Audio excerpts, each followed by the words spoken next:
Hello, everybody. Welcome and thank you for tuning in to Just Bleed Radio. Today is Sunday, March 2nd, 2025, and this is the Weekend Roundup. Just bleed, just bleed radio. Whoa, just bleed radio. Say whoa. It's a radio show, it's a podcast, it's four men entering a cage somewhere in the American Southwest, and nobody's leaving until blood has been spilled. This is the best damn combat sports show you've never heard of, a Monday morning must. This is episode 43 of the Weekend Roundup, proudly presented by Just Bleed Radio. Give us a like, hit the subscribe, all that jazz, because we're back like a vertebrae right here every week. My name is LazyBed, and we like to talk man-on-man violence around here. But before I get into the fights, allow me to introduce the boys so I can put a sock in my pie hole. Is it a bird? Is it a plane?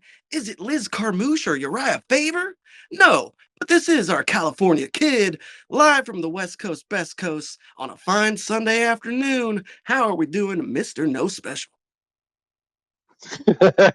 Thank you for the intro. No, I do not have a granite chin, but I do. I do like to partake in watching the fights. No, last night's fights were interesting. It's been a great weekend so far. Can't complain. Everything's good. Happy to be here.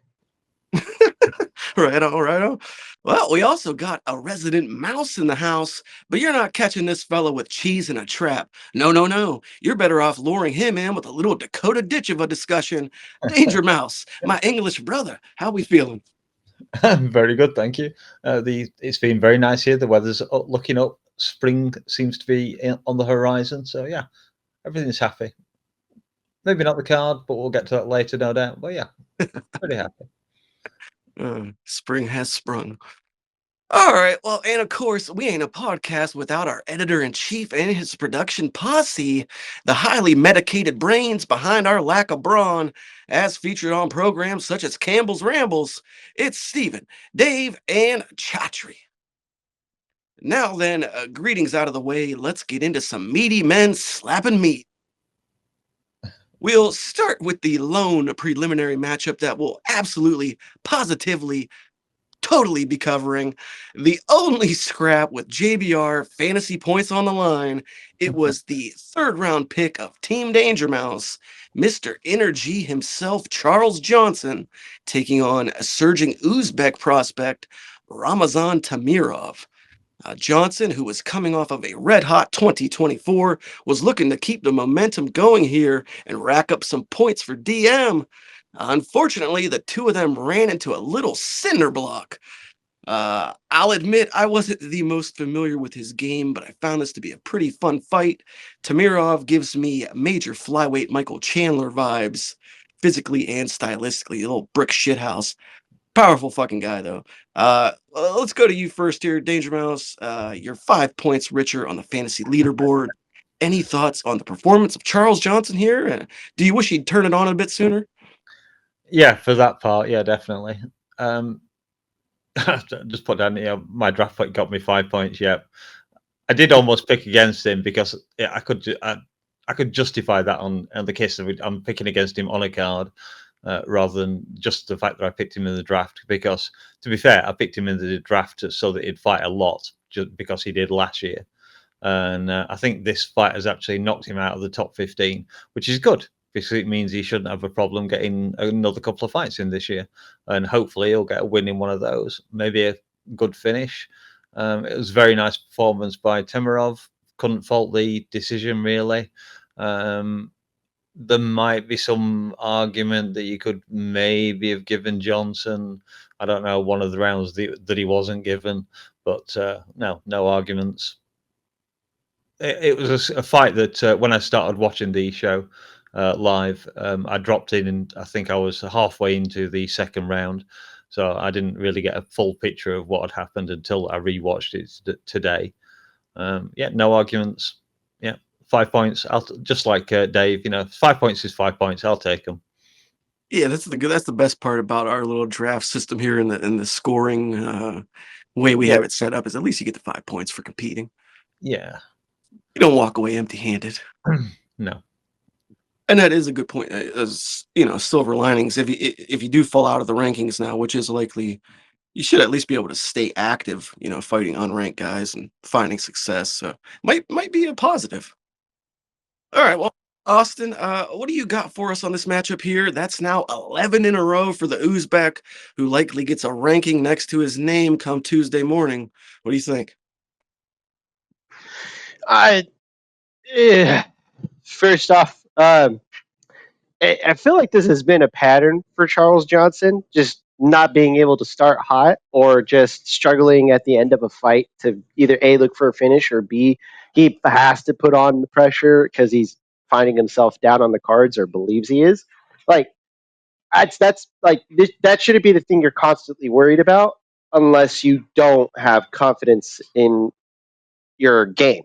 You know, it, neither here nor there. I mean, not everything is perfect, and every plan, most plans don't survive the first exchange, right?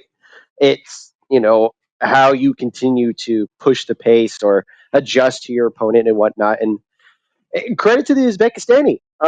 Jamirov, if I'm saying that right, I think I've only seen him fight once, and he was pretty much like you said, a mini Michael Chandler, just a little wrecking ball of a flyweight, just just running through his opponent the last time I saw him. But he was not scared of Charles Johnson, despite Charles being the bigger, like taller, lankier fighter, and just known for being a great striker and a capable wrestler. He just met somebody that did not give a shit and was willing to get in his grill and take away the advantages of his striking game right off the bat, get into his face. And then when they did get into the exchanges of grappling, the Uzbekistani basically was like, "All right, bet," fighting him, willing to kind of fight off the fence and staying in his guard, like he didn't care. And the sad truth is that we had Johnson, who was on a 4-fight win streak. I think what was it? The last couple of those were finishes, and he Yeah. was still at the beginning of the card. Like, what are we doing here?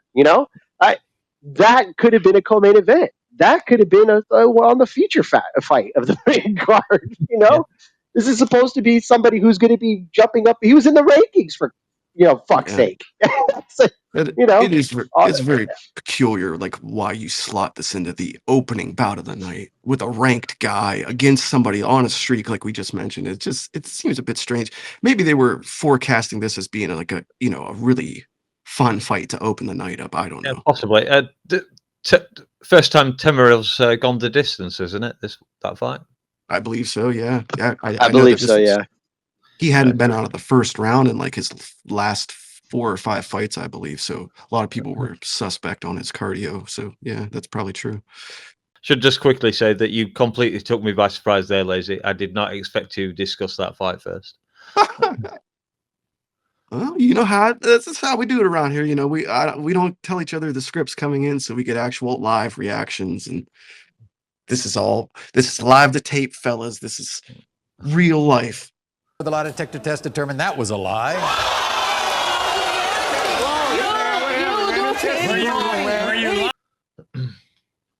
Okay, let's move it along though. Main card time now, and the festivities kicked off at 170 with Memphis versus Brighton. One of the best nicknames in MMA, left-handed god Danny Barlow faced Team Crossface's Sam Patterson in a fun matchup. Patterson, who was 2-1 in the UFC, came in on a 2-fight win streak with 2 consecutive submissions.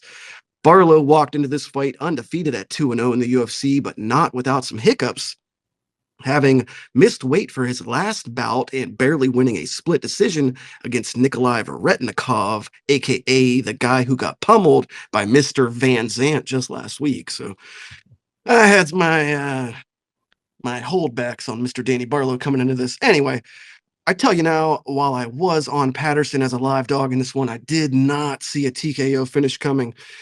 As I noticed, neither did DangerMouse, according to what he said in the main card minute chat. Hell of a showing from the Brit here, though, who's flexing multiple ways to finish now. No special. We might have ourselves another contender here at 170, it seems.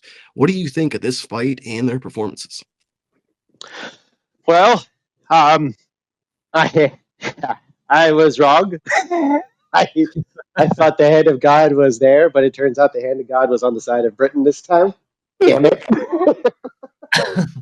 um, England, please. but so I'm just saying, this is England. There you go. Right. But you know what?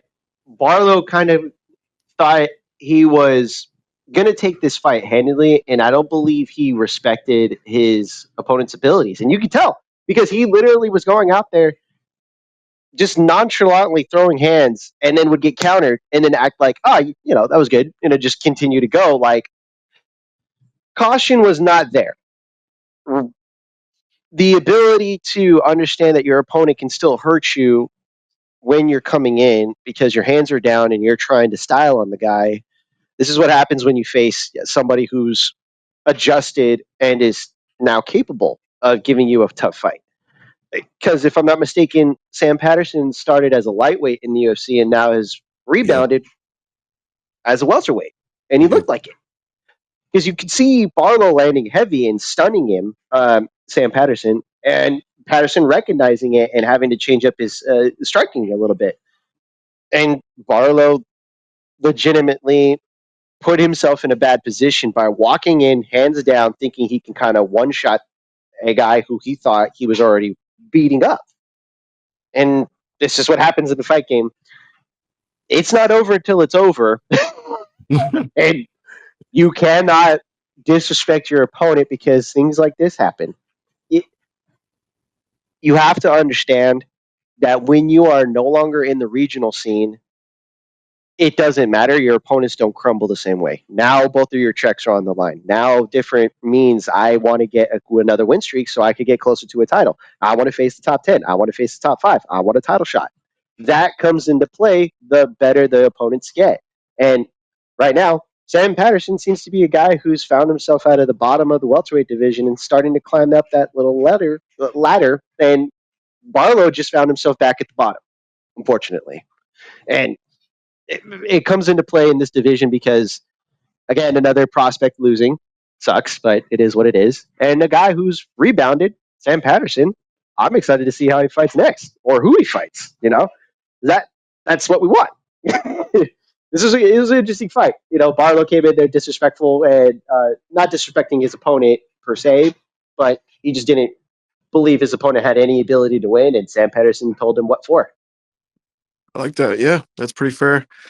And fucking shout out to Sam Patterson because I mean, 3 finishes in a row now, turning his UFC tenure around after a very bad debut, like you said, Austin, down at 155, where I think he really had no business being at his size and with his frame, but really kind of proving himself here and showing to be on a roll, taking out a guy in Danny Barlow that a lot of people had fucking high hopes for and were really high on. Danger Mouse, I already said you had the right result, was it? But the wrong, or excuse me, the right result, but the wrong round. No, I had the right round, the wrong result because I picked him. I picked him by submission, which, as you've said, Oh, his okay, all last right. 2 wins have come by submission. So it was the Yeah. logical What do you, bet to make. I think he was at plus 1200 to win by KO. So if anyone did have that bet, congratulations. Another O had to go when the left hand of God was apparently no match for the right hook from England. Nice patient approach for the start of the round. Took a few shots, as he said, in the post-fight interview, but he landed the better, harder blows. The last fight. This was the last fight in his contract, but there's very little doubt that he won't get a new one with that performance. Yeah, very, very nice job by Sam Patterson. I was going to say something. I thought something while Dustin was talking, and now I've forgotten it. I have to give him some credit for the rankings for the worst haircut in the UFC. But yeah, as we've already said, I don't care because I picked him, albeit the fact I had him by round 1 submission. Yeah, very nice way to start the main card for me. Very happy with it. Wasn't expecting that by any means.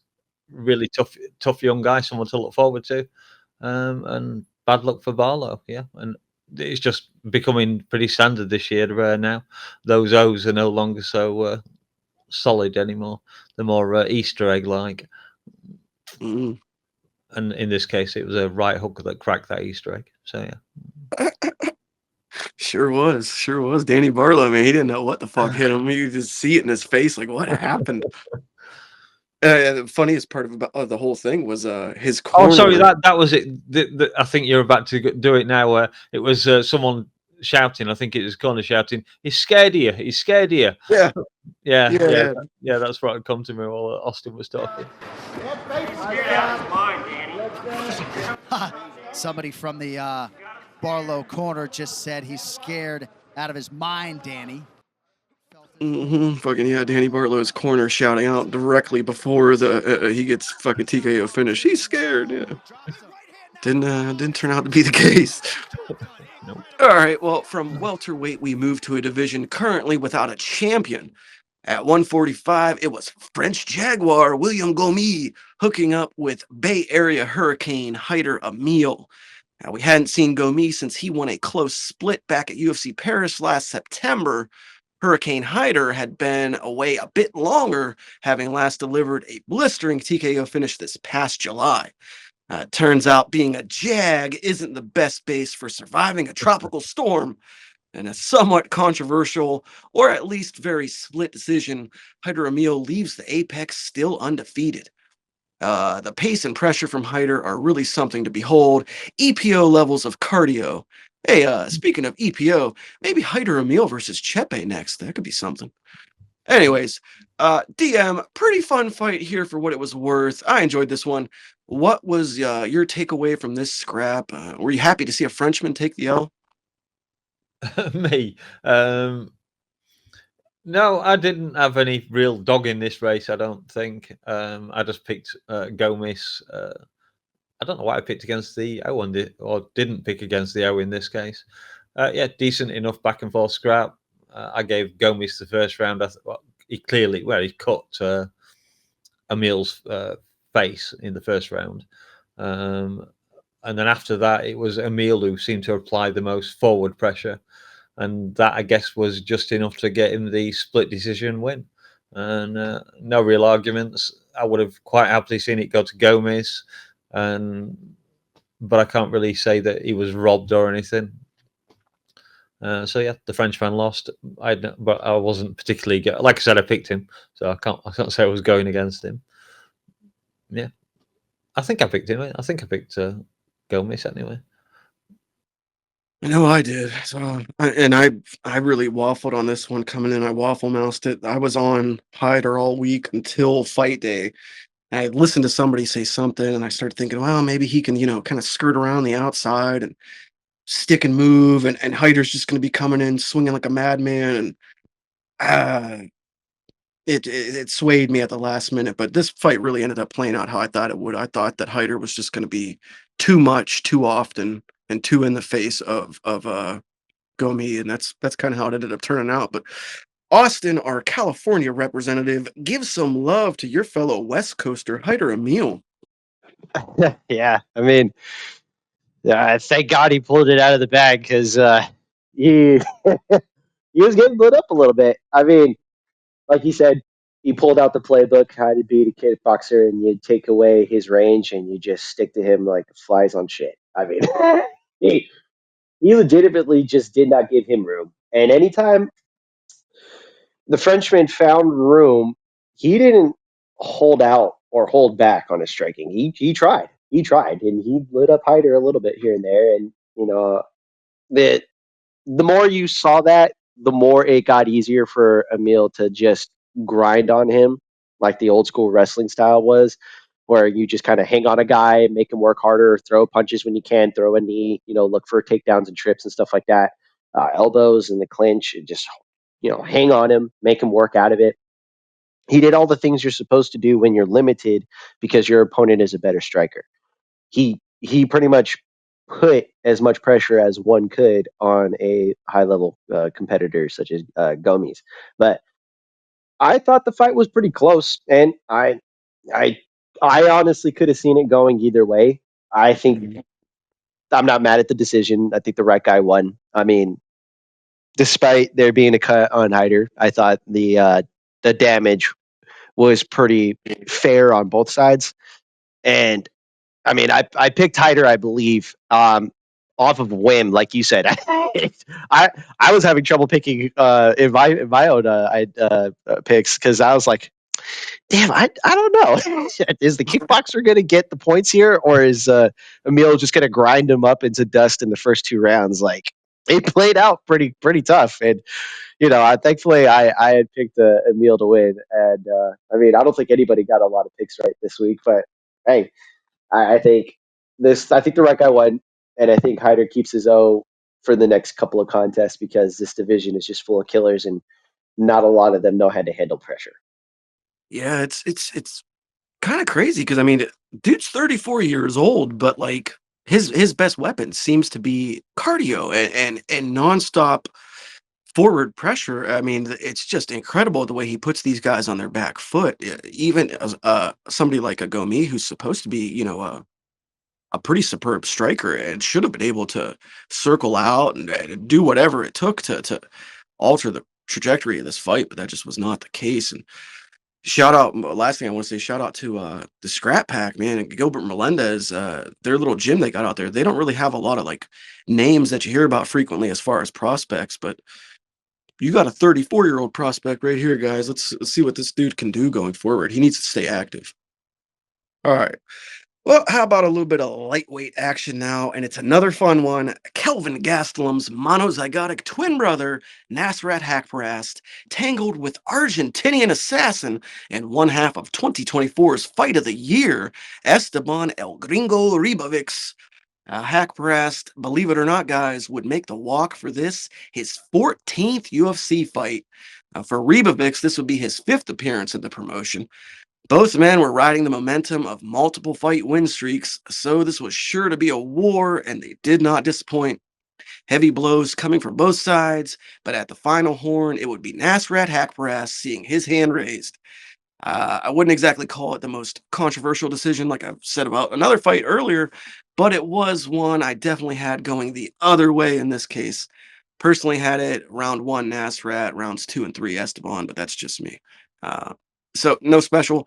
Hackbrast and his team seemed to show a real sense of relief when their guy was announced, which leads me to believe that they didn't really think that they'd won. What did you think of this fight, and who did you have winning? Well, yeah, I did pick the Argentinian, despite my. We're not going to go do that. But, I picked the Argentinian, Ribovic, and realistically, I thought it was a competitive, close fight, like the previous one that we were talking about. But like, I think the thing that we have to remember is that Nasrak's good. I, like you said, both of these men were coming off of win streaks, and looking at the fight, they both fought like it. Like they were out there to do their best to win. And you could see mini Kevin Gastelum, Nasrat Haspras, legitimately was just throwing great combinations and just keeping that pressure and looking to counter anything that came his way, and he was just finding the great little counters that he could, but he was getting countered himself because they were not yielding any ground to each other. They were going at it, and Ribovic was in for it. Like he lost that first round, but he came back. I thought he won the second and third, but I'll admit that second round was pretty goddamn close, and the third round was too. And Yeah. the idea is Ribovic may have given up some ground when he was looking to do some jumpy stuff and some counters and got a little too fancy for it, but Nasrak stuck in there, man, despite his face looking like hamburger meat at the end of it. I mean, they both put up a pretty damn good fight, and this was what you want for guys in this like range where this is old school Joe Silva rankings matchup, right? Take two guys who are riding momentum, who are at a particular point in their careers. They're both young enough to where they can both suffer the loss, but then come back and build up again. And neither one looks bad. And that was the good thing. Now I'll say at the end, to your point, where they were kind of sighing with relief, it's because he got hit with a head kick at the end. Nasrat did at the end of the fight and was fucking wobbly legs until the end of it. And even afterwards, Ribovic comes up and tries to dab him up, and you can see Nasrat fucking stumbling like a newborn baby, just like coming over to him like, "That was good, bro. That was good." Trying to remember where he is, but You know, it's a good fight. It's good. That's what the lightweight division does. It gives us great fights, and they don't always have to be ranked opponents. And matchmaking like this is what the UFC needs more of.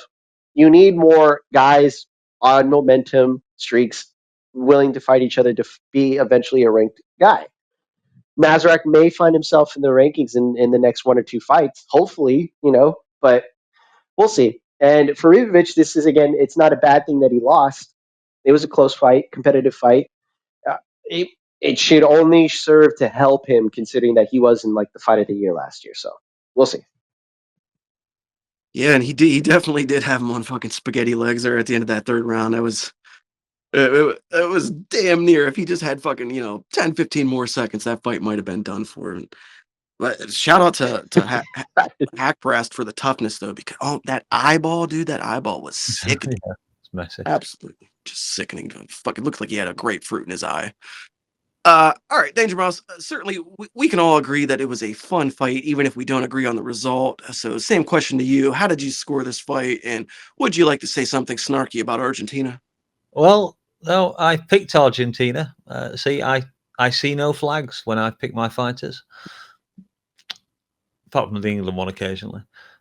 Yeah, we had both guys in absolutely great shape, constant action, enough to give them a 50k for the fight of the night bonus. So, which I'm not sure if it deserves that or not, but I guess it was an action fight.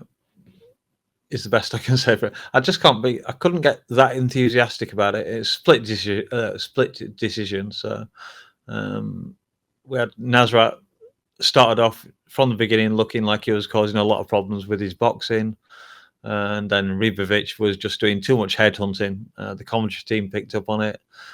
He was doing a lot of jabbing, but when you're jabbing the other guy's forearms, that's probably not that great. Doesn't look good to the judges, I wouldn't imagine.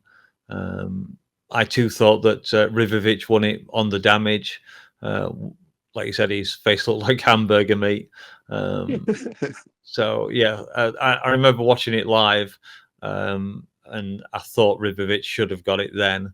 And then I watched it this afternoon again, and I was like, yeah, I could see it going either way, but I'd still probably edge it out to Rivovic. So yeah, tough luck me. One of my 3 losses on the card, I believe. Yeah, I think that the one redeeming factor of this is that it is a loss that shouldn't hurt the stock of Ribovics too much. Like Austin kind of pointed out, it was a winning effort in defeat, and the fact that the three of us each said that we had it going his way. I think that basically says that most people won't look down on him for this loss. So yeah, sucks for the record and sucks for the paycheck, but whatever. All right. I Well, mean, he did get it fighted tonight, so I don't know. We'll see. okay. Yeah, that's true. He's got 50k in his back Yeah. pocket, so it's Very true. if you're going to take a loss, at least take a loss with 50k bonus attached to it. Fair. Okay, guys, get yourselves ready because it is time now for the worst co-main event in recent memory. Maybe the worst co-main event ever. Legit. I can't even believe that we're forced to discuss this. 2 absolute duds, 2 donks, 2 complete dinguses. Cody Brundage versus Julian Marquez. Cody Brundage, whose name sounds like some disgusting part of the human anatomy, was a putrid 10-6 in his career on Fight Night. That's 4-5 in the UFC, 4-5. The Cuban MMA crisis, Julian Marquez, made the walk with a 9-5 career record. That's 3-4 in the UFC. And he had been knocked unconscious in his last 3 outings. And while he didn't end up out cold, he did find himself dazed and confused like Matthew McConaughey at 4:45 in round number 1. Frankly, both these jugheads found themselves rocked at multiple points. Whether it was both men losing their mouth guards and accidentally swapping them, or Dom Cruz hysterically laughing at the slop in the cage, this fight had a bit of everything. So let's kick it over to you first, Mouse. Not a bout of consequence, unless you factor in one of these guys hopefully losing their jobs, but it was still a co-main that happened. So that means we got to talk about it. What do you got for us on Brundage versus Marquez? Yeah, it was definitely a co-main event in the UFC. We can definitely say that. This was a fight that, like most people, I didn't care about it. I think it was Dave I joked with that this was bum fights at the Apex by the UFC. But Yeah. at least both guys brought it. They were throwing leather at each other, as you said. They both cracked each other. They both wobbled. Brundage looked like he was going to get finished at one point, which I was shouting, "Get up, you bum!" because I picked Brundage to win the fight. And then he exceeded my bloody expectations because he finished the fight in the first round, and I picked him by TKO in the second round. As far as the mouthpieces go, I went back and checked that. I looked it over a couple of times. Brundage did get his white mouthpiece knocked out, and then a few moments later, Marquez has his knocked out, and his is green. And when you check at the end of the fight, Brundage still has a white mouthpiece. Oh. So yeah, referee Mark Smith avoid mouthpiece gate there. Yeah, I mean, what can you say? It's two washed fighters throwing down. Like you said, at least we got a finish. At least they didn't just lay on top of each other or something for 15 minutes and flobber around like a pair of seals or overweight walruses. No, yeah, we got a finish. Yeah. Yeah, That's I can't say. something. It's like, what can I say? What's in the future for them? Retirement and GFL maybe. Who the fuck knows? Yeah. Future. The word "future" in these two guys' names doesn't go well together. No. All right. No special. Ostentatious. Dom Cruz said that this fight looked like two truckers in a parking lot. I have to agree with him there. Were you able to find any silver linings in this battle of the bludgers?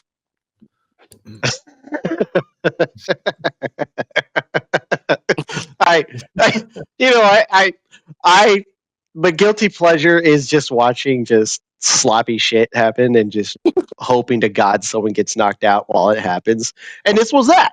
This was pretty much that because I was like, oh, he's watching the fight and there's a point where you're like, oh, Cody's gonna kill him because everything he was throwing was hurting Marquez, right? And there was a point where you're like, I may have made a terrible decision, and I still did because the guy I picked lost Marquez, regardless of the fact that like Brundage was also not doing super well in his fights. I mean, I just kind of was like, all right, well, if Marquez has anything left, he's going to leave it out, and he did. Somehow he survived, got to the point to where he literally overhand right landed on Brundage and knocked his mouthpiece out and just kept swinging it. And his fell out and they were swinging and then he gets hurt. But then Mark Smith grabs both of them, remembers which one is which. Thank God, because that was the thing that Dean Thomas talks about. Yeah, like, oh, go, are you sure you got the right mouthpiece in? And, it sucks because this was kind of like the last hill for both of these guys to die on. And honestly, you should probably let them both go just because we Just jumping in while you were taking a thought there, Austin. Do you think the ref was right to jump in at that moment? that's the thing. I think you're supposed to try to get both of them their mouthpieces back because that's what you're supposed to have. You're supposed to have the protection, like a cup and a goddamn mouthpiece. You're supposed to look out for the interest of the fighter. It sucks because there is no good point of stopping that fight unless you let it play out until the end of the round, in which case both the men can lose teeth in that moment. So I don't think there's a good point at which you can or cannot stop it. If they broke at the point at which he put in, and he's like, all right, go, go, go, mouthpieces. If anything, that might have helped Marquez, but it didn't. So it didn't matter. I mean, it sucks for Marquez. And also, if you guys remember, Marquez was the man who shouted out Miley Cyrus on Valentine's Day. Yeah. It's my time to shine. So Miley Cyrus, will you be my Valentine's? Miley, you heard the call out. Let's go. And if we go back and remember this, Miley Cyrus says, if you shave a heart with my initials or some shit into your chest hair, I'm yours. And Marquez, being the dumbass that he is, says, if you do a henna tattoo with the Cuban Missile Crisis, I'll go on a date with you. And then she says, you could have this, but you dumb. That's how Marquez is remembered now. That's how I remembered him, as the guy who flubbed Miley Cyrus's Valentine. Fumbled his UFC career and fumbled Miley Cyrus. How about Yeah, that? he was That shocked. I'm not even kidding. That is what I remembered. And shout out to Heavy Hands for remembering the entire sequence of which that happened, because I completely forgot about how that happened. I just remembered, oh, did he shouted out Miley Cyrus? And then they actually went back and looked at it like, this is what actually happened. I'm like, bro, you had the chance. Just like you had the chance here. God damn Well, it. hey, look at it like this. In a show of silver linings, there's one more silver lining for Julian Marquez, because if he gets cut, he's going to have plenty of time to try to right that wrong with old Miley. So we'll see what happens there. But That's so let's true. move it along, guys, because it is finally time for our main event of the evening. Flyweight bangers in a fight scheduled for 25 minutes if need be. Number 6, Manel Kape versus number 8, Asu Almabayev in a ranked tussle. This fight had been originally slated to be Kape versus Brandon Royval. Unfortunately, Raw Dog would be forced to withdraw after suffering a concussion in training, an injury he's apparently still recovering from, but that didn't keep him from drinking and partying Friday night at Karate Combat. Anyways, fast forward to Saturday night at the Apex, and it wouldn't be just Raw Dog with bloodshot eyes. In Royval's place would step the 31-year-old Kazakh Almabayev, who was riding a 17-fight heater. Well, make that now a one-loss streak, because Starboy turned to Stab Boy in the Apex. Yes, Cop ends the crazy long streak of the Kazakh, and all it took was a couple of uncalled swipes to the eyes and one bumbling buffoon of a referee. Mike Beltran would become the second ref in as many weeks to be plagued by his own poor decision-making. I'm fucking beyond annoyed by this one, because as opposed to last week, this one actually had title implications. Anyways, a big fuck you to Mike Beltran and Manel Cape, Cape, whatever the fuck it is, from me anyway, and an apology to Asu. Ow, my eye, yeah? I like that. Uh, anyway, enough from me though. Let's hear from you both. Austin, you were kind of in the same boat as me last week, not too perturbed by the Song versus Cejudo result. Were you like me again and more bothered by this ending? Give us your thoughts on Cup versus Almabayev. I had picked Almabayev, and to be fair to the fight itself, Cop was winning handedly, and you could tell that Almabayev hadn't faced someone who is as capable of a striker as him. Now, the thing that sucked was Almabayev was game. He was trying. He was looking for opportunities to counter and try to wrestle. It wasn't successful, but he was trying. The difference, well, though, between the Song fight and this fight is that the actual swipes, A, were not called, and B, were not purpose or on.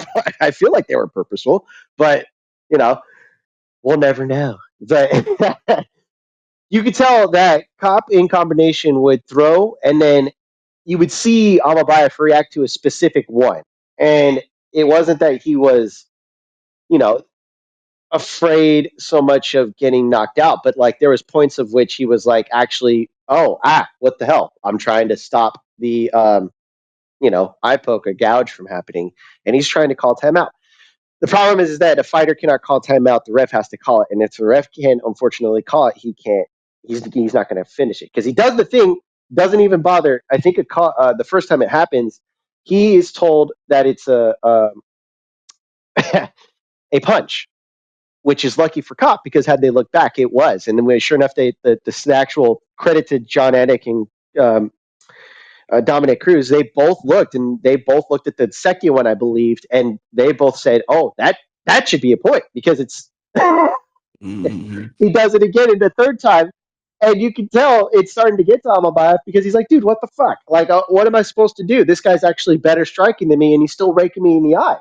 Because he tries to do it again, and the ref still doesn't say anything, and you can see it clearly in the replay that his fingers are raking across his eye, and it's like you want to cheer for the guy because he's doing good, and he's actually winning the fight, and then you see this, and you're kind of reminded, like,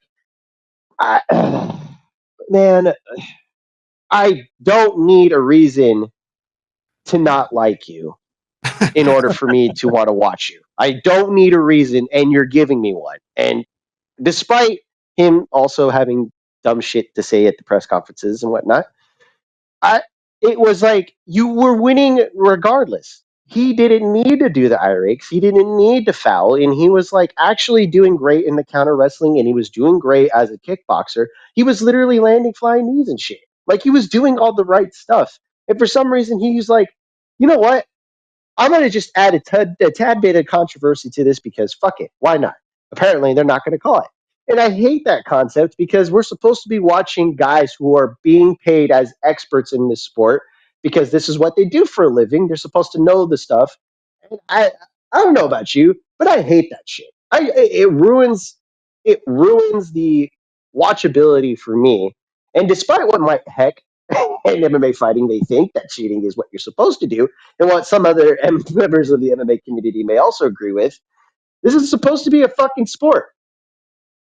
There's supposed to be a point where we're supposed to look at a situation like this, similar in boxing, and have a judgment call made. And if it's not what you see in the replay, then we have a controversial decision to make. Like we're supposed to be able to break down what is happening and make the right call as best as we can.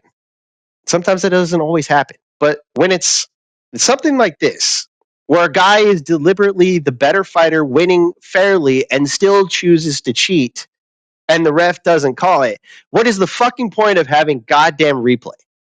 Yeah. Because if the announcers are watching this and telling us that should be a point, and we agree with them because we're not always going to agree with them. If we fucking agree with them, what the fuck is the point of the ref even deciding whether or not it's a goddamn eye poke if we're not even going to call it? Man, it's frustrating. But whatever, Cop's there. He won. I hope he faces somebody that beats him next time. Whatever. I would like to say, first off, a big fuck you to the media because there has just been a huge discrepancy and hypocrisy in the way that they're treating this situation to the way that they treated the Cejudo poke last week. The same guys and the same fucking people that were up in arms about that Cejudo situation and were fucking ranting and raving about it, making fucking standalone videos on all their YouTube channels to criticize it and come at Jason Herzog are saying next to nothing about this situation. Not a peep. And if they are saying anything, they're actually excusing it and they're on the side of Cop, which is I don't know. I personally also I didn't watch it, but I have heard that the MMA YouTuber, the Weasel, which I'm very familiar with and a fan of, but he apparently has a breakdown out there of this fight, and apparently throughout this fight, Cop was throwing multiple combination eye gouges and eye swipes, and so I mean. And this isn't the first time that he's done this in a fight. This is a guy who has a history of doing this in his fights. It's a fucked up situation, and more so even than the eye scraping, the eye raking, whatever you want to call it. The stoppage itself was complete fucking malarkey and bullshit, if you ask me. You can't just stop a fight because the guy's fucking turning and running. I get it if it's a continual, like he's doing it over and over and over, because you can't fucking run from engagement or whatever the rule is. But he literally was turning and fucking turning in on a double leg. He was in on the double when Beltran stopped the fight. He was so dead set on stopping the fight that he was blind to the action in front of him. I don't fucking know, and I don't really understand. I think that this was a completely fucking botched ending. This was a horrible job officiating, and I don't know what you do with shit like this going forward. I don't know if there's anything you can do, but well, anyway, we're gonna go to you, Mouse. Pose the same question to you. I know you're pretty big on the LBSS, that is the LazyBed scoring system, which says a point should be deducted for every foul after the first. So, what did you think of this fight, the bizarre stoppage, and the officiating? Yeah, well, the fighters overall, as Austin's already said, Cap was clearly the better fighter. His striking, his movement were all bang on point. Apart from his, well, I guess you could say his finger striking was bang on point as well. Seemed pretty accurate with that. Almabayev just unable to get any wrestling going. Again, as Austin's already said, there was great counter wrestling from Cap. just stuffed all those takedown attempts. As far as the cheating goes, if it was deliberate, well, that's just not cricket. The point should have been taken without a shadow of a doubt. Kape could easily have won that fight. He was winning that fight. The only thing I was quite pleased at the time was because I picked Manal Kape to win that fight in the third round by TKO. So I did come in 100% on that one on Tapology. Bad reffing again, I guess. And as we've already discussed it, this was Mike Beltran, and it was Herzog last week, who I'm guessing was breathing a sigh of relief on this one because he was like, "Oh, cool! Then they won't be talking about me anymore. They have a new guy to go after, somebody they can grab by the beard and punch in the face," which sounds like Lazy would quite like to do to him. Wouldn't mind it. Would not mind it. Yeah, it just Mike Beltran, he strikes me as the kind of referee and really as the kind of guy. And I've actually heard this from Big John on the Weighing In podcast. He has said Mike Beltran is kind of a nervous Nelly type of guy. Like he's not very sure of himself when he's in there as a referee, which is a bad fucking trait to have.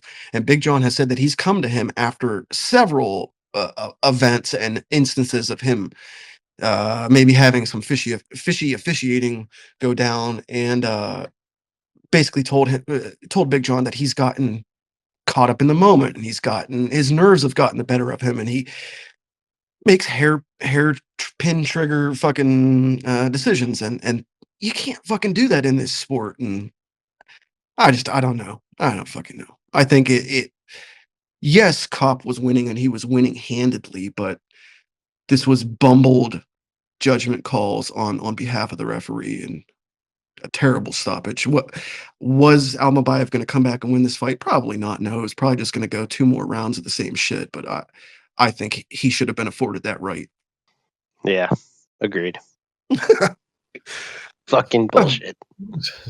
Okay, boys. Well, despite perhaps wishing we didn't have to, it seems that we may need to summarize our thoughts on this return to the beautiful apex. Can I just jump in on one more fight? Oh, sure. If you're about to go into scoring it there. Just Yep. a honourable mention for Mario Pinto defeating Austin Lane by KO, right hand, 39 seconds, round 2. I picked him to get this done by the first round. It took him till the second round to get into where he was thinking of things. And it was his coach that struck it for me the best, because I could hear this very English sounding, come on, mate, kind of London sounding accent going off. And then the coach loomed into view and he went, "I know you're stressed. I know it's your debut. I know it's all too much. It's just a fight." I thought that was just like the best advice you could give it to a fighter in that moment. Yeah, I know you're stressed. I know it's a debut. I know it's all too much. It's just a fight. It was just absolutely perfect. I have clipped that one for Dave. And then the other thing he come out with saying it's the most important thing you have to do is throw that jab. 1, 2, 1, 2. 1, 2, 1, 1, 2. Yeah, but the most important thing is you've got a jab. You've got a double jab your way and throw that too. 1, 1 for home. Okay. And then it turned out he just needed to throw the 3-2. So yeah, the 3-2. It was a left hook followed by an overhand right that just sent Austin Lane to the land of wind and ghost. Lane. Oh my gosh! Just laid him out. Austin, it's Mark. It's over. We got another one of those overhead shots of the staring up into the lights, which has kind of cruelly been installed by the UFC. So yeah, that was the only other fight I really wanted to mention. Yeah, he did absolutely fucking starch him. I think I had a good one-liner somewhere. I said, they call him Pinto Beans because he pairs best with cans. So that's why they gave him Old Austin. All right, boys. Well, despite perhaps wishing we didn't have to, it seems that we may need to summarize our thoughts on this return to the beautiful apex. Take a moment to breathe in that stale warehouse air and collect your thoughts, because it's time to rate that card.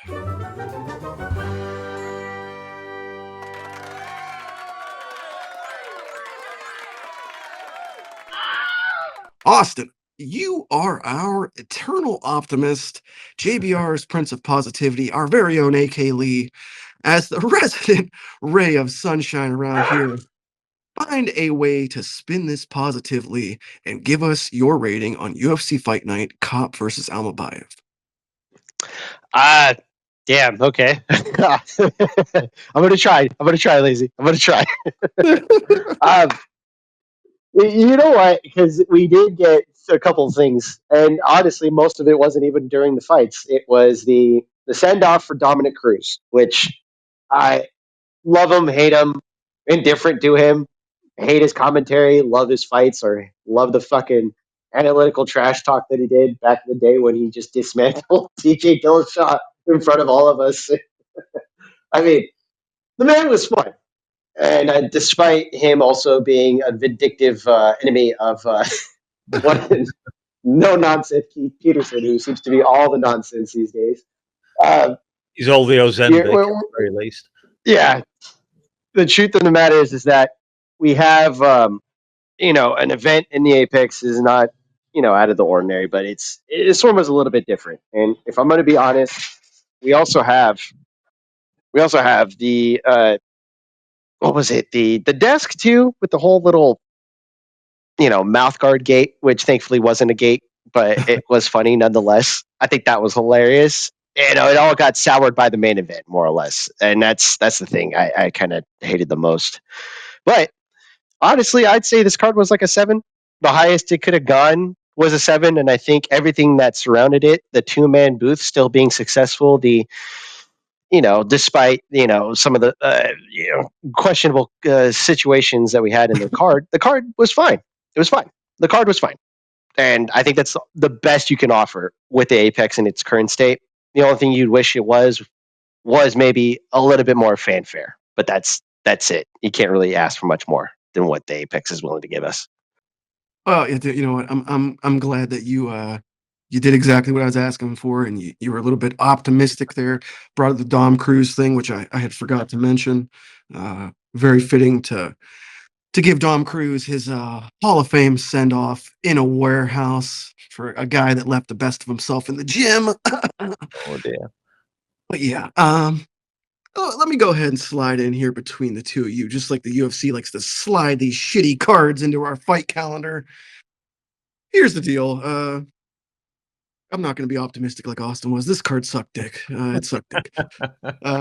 I tried giving it the benefit of the doubt on paper because it had some names that I like, but good God, it was a fucking slog. I feel like I walked barefoot uphill both ways to get through this thing. Decisions out of the ass, horribly horrendous, harebrained officiating, bad stoppages, the single worst co-main possibly in history. Yeah, fuck it. I'm giving this thing a 4. Oh, Yep. Oh wow. Okay. I didn't know we could do that. But I will add, I remain optimistic for 313 next week. So, anyways, Mouse, the people must know they clamor to hear our thoughts every single week when we give these ratings. So, before the bleeders hyperventilate from waiting on bated breath, give our viewing audience your rating for this Apex Fight Night. wow, this has been a ride. This one so far. These scores from Austin's highs, which does not somewhat come as a surprise. Yeah, the only other fight I would have mentioned on this one was another fighter who should be retiring after this card is Andrea Lee. Was just terrible. Yeah, fucking get out of here. Yeah, an Aldridge punch in there. Yeah. My girl there, Dakota, put these two girls away inside the round. God, what can I give it? I can't believe you've given it a 4. I was debating how harsh I was going to be. I don't think I'm. He's in shock. I am. Yeah, I'm spluttering. Yeah, I can't give it a high score. I wasn't going to give it anywhere near as certainly not going to give it anywhere near a 7.5 or whatever ridiculous score it was that Austin gave it. Yeah, I'm gonna go, which I think might be the lowest score I've ever given a card. So, 5.25. because I had to rewatch this card. It couldn't hold my attention the first night I watched it, and then I've had to drag myself into watching it this afternoon, and it wasn't exactly a fun thing. Lots of decisions, just not that great a card. I might be being too harsh there, but you've encouraged me. Lazy has encouraged me there, so yeah. But trust me, To be fair, I was only going off of what he said. So Yeah. I was asked to be positive. I did. Well, that's exactly why I said that, and I had you lead off because I wanted your positivity to buffer what I had a feeling was going to be me and Mouse's negativity. So, Fair enough. all right, well, gents, before we wrap up today, I feel I would be doing the people a disservice if I don't pause for a moment to reflect on all we've learned on this 43rd edition of the Weekend Roundup. So, if I may, I'd like to say one last thing. Ah, boy, being a fight fan sure is wild, isn't it, folks? To be a part of a sport that's still so new is something I think often goes overlooked. Now, we really are in on the ground floor of this thing, aren't we?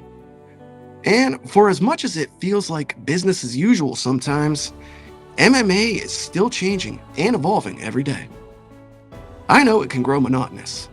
There's the constant slog of mediocre fight cards, the endless injection of politics, and the remorseless product placement.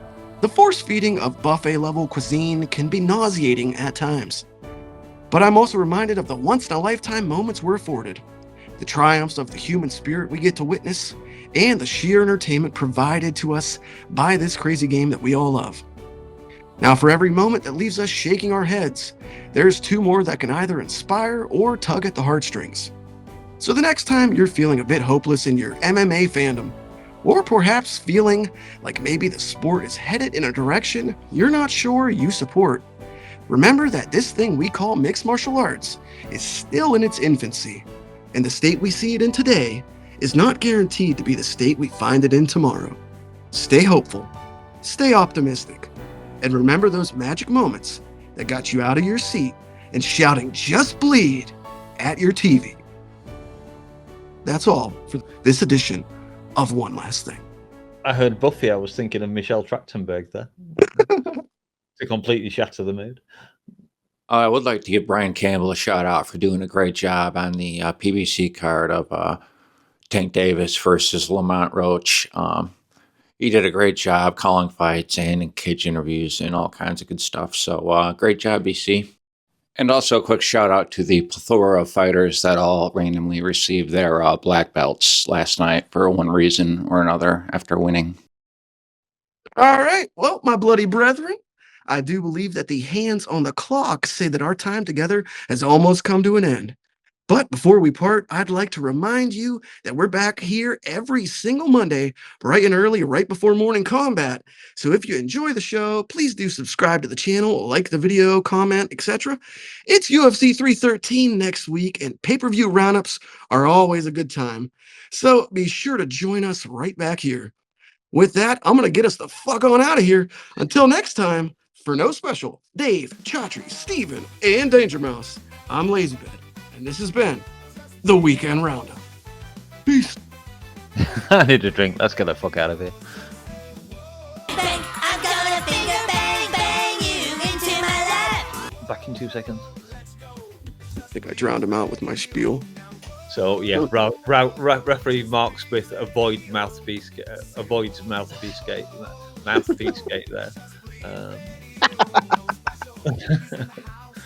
In fact, I'll do that one again. Yeah.